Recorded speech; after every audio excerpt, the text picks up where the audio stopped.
teachers, over in our group for teachers and parents empowering kids with character, this month we are talking about inclusion. What does it mean to you? How do you teach it? How do you explain it to children? One way that I've taught my children, and I continue to teach my children about inclusion, is through children's literature. Now, I have a selection I'm going to share with you today that are not your typical books that you would think of as far as inclusion goes.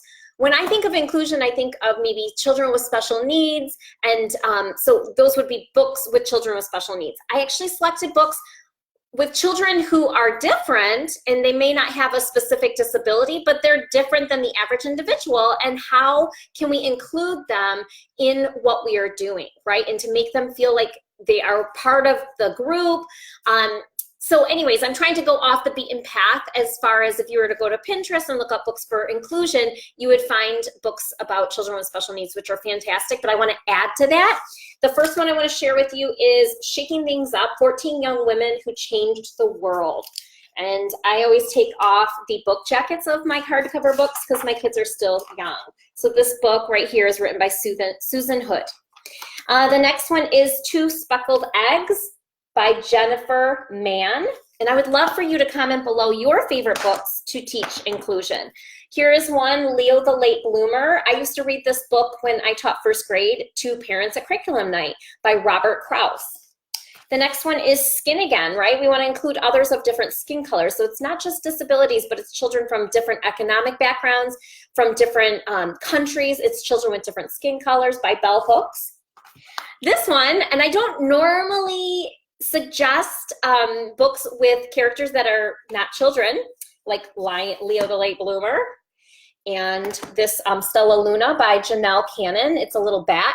I personally write realistic fiction, but these books can teach children wonderful lessons. So this one is about a bat who gets lost and is in the wrong nest. It goes to a bird's nest. And how does that bird family include the bat for its silly ways of sleeping upside down, etc. And then last but not least, this one is good for discussion because the book has very few words. It's called Dude by Aaron Reynolds, okay? And the thing I love about the book is that, what are the characters? I'm not even sure. I think they're beavers. Yep, they're little beavers and they're going surfing, and basically the whole book, the word is dude. My son loves to read this book.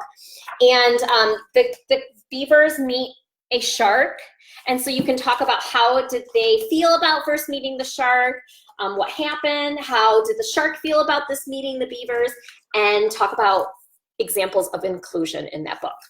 All right, so if you want to learn more, you can comment below. I would love for you to tell us your favorite books that teach inclusion. And if you want to learn more, head over to our group, Empowering Kids with Character, and join us today in these important discussions. All month long, we're talking about inclusion. What does it look like? What does it sound like? Different varieties of inclusion, and how do we teach this to our children? It's so super duper important in today's society. Thanks, everyone.